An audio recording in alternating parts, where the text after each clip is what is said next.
If there's one goal of the spiritual growth process, or spiritual enlightenment process, it is to experience eternal life while you are still living in a physical body. That becomes the ultimate aim and objective of our incarnation until that is realized. And let's look at how that process works, because when you understand it fully, experientially, there's no more fear or sadness around what we call death. So the first thing that passes away is the physical body. It's really a dynamic configuration of units of energy. It's not as solid as it looks to our senses or feels to our touch. It's as it looks to our eyes and feels to our touch. It's actually a radiant, dynamic energy field of atoms whirling around at incredible speed. We're like 4th of July sparklers, at least the body is like a 4th of July sparkler. And so typically the first level of consciousness, which connects to the animal level, is identifying self with body. You think you are your body. And even though you don't cry after you clip your nails and you see little pieces of nails on the ground, many very, very young children do. They're so identified with their body that if you even cut their hair, they feel like a part of them has been lost. But your physical body is just a vehicle through which you work, live, play, enjoy life on the earth plane. We also suffer through our body with physical pain. But it's the body, it's not me. It's the body through which I function. Then we have the personality level. It's been called by Wittgenstein the psychic nature. And the personality level, includes all of your likes and dislikes, your personal preferences. It includes the entire story, the mental story of who you are, where you've gone, where you've been, what you've been through. Every aspect of your personal life is part of the personality, the self, the person that you identify with. Maybe the little child that you were, the teenager that you were. You point to those images in your mind and say, well, that's me. That's who I was. That's who I am. Right? That's all personality, all the roles that you play in daily life. That's all personality. And then comes the true being that you are, the true individualized being.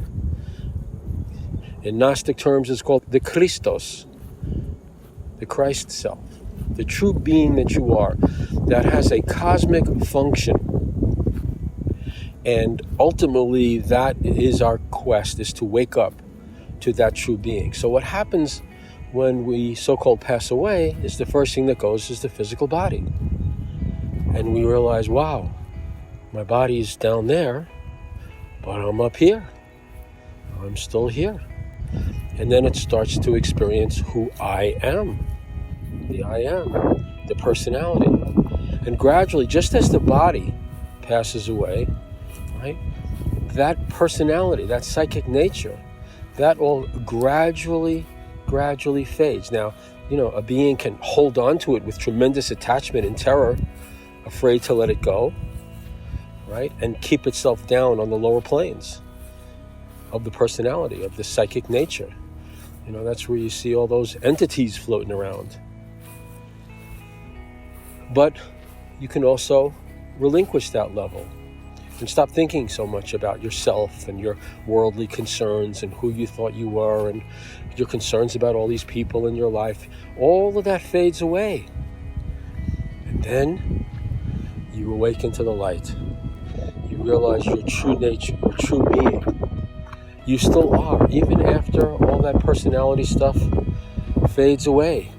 And you no longer identify yourself as your name and your dress and your social security number and the experiences that you've had and the possessions that you have and the goals and the likes and dislikes. That's all gone. And you merge into the infinite sun that you are, the infinite light, the infinite being that you truly are. Now, through the process of spiritual growth, and enlightenment, we go through that process.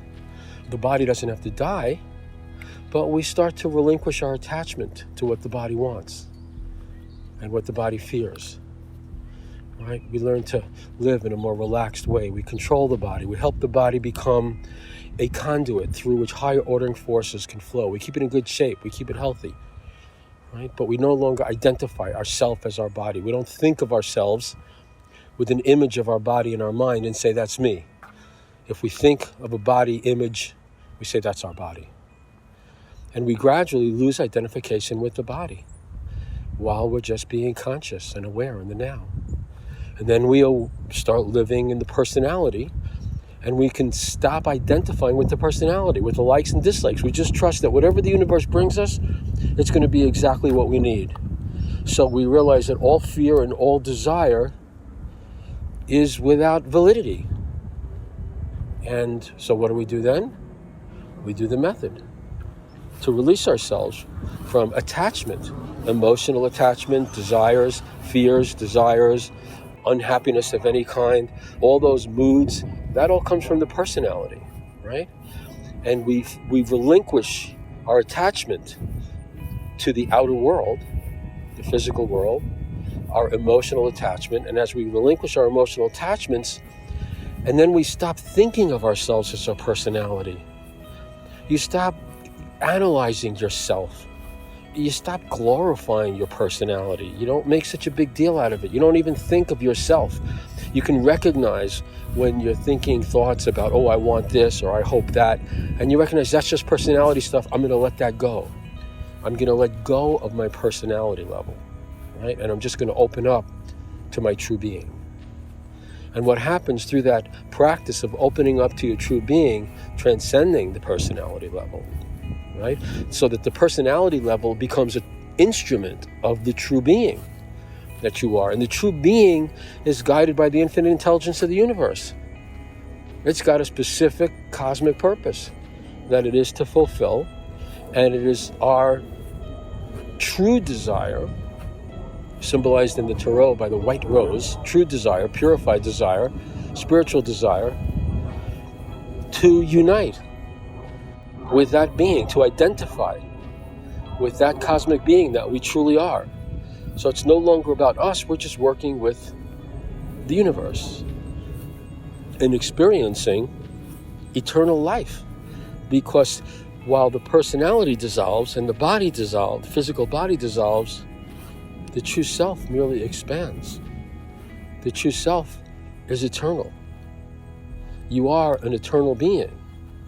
You are right now in eternal life. Even though you may be identified with the time limits of physical life, right?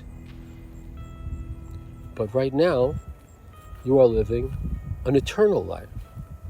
And so this is the awakening process. It's also called the regeneration process, the process of second birth. Because what we're doing is we're being born anew, right?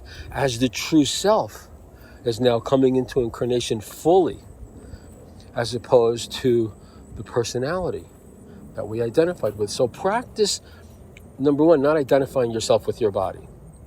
Just relating to your body as an instrument. You know, if you were a great violinist and you had a great violin, you take care of that violin. The physical body is a violin, okay? It's a great instrument that you want to take really good care of, but you don't identify with it. It's not you. Your physical body has birthdays. You don't have birthdays, okay? You have forever days. So you don't identify with the physical body. And don't identify with the personality, the likes, the dislikes. Oh, I wish this would happen. I want that happening. I prefer this. I'm afraid of that. Use the method to dissolve all of your emotional attachments, all of your concerns, all of your fears, until you just dwell in this sense of knowing that only the right thing can happen next. That's the only thing that can happen for you, is the right thing, because it's all being guided perfectly. The whole process, the whole cosmic process is guided perfectly by infinite intelligence. And so anytime you have any kind of fear or you wish something else was happening, only the right thing can be happening now, and only the right thing for you can happen next. There's never anything to fear. So stop thinking so much about yourself and stop identifying with your likes and dislikes, your hopes and your fears, your desires, your aversions, the whole story you have about your past and what you've been through, and you went through this hard experience and you went through that wonderful experience. No, that's all just fantasy. That's all personality stuff, right? So you start letting go of your personality now and start opening up to who you truly are. In the Tarot, we meditate on Tarot Key 9 in the BOTA deck, the Hermit, to help us to connect and unite with who we truly are. You're not your personality, you're not your body. You're an eternal, infinite being.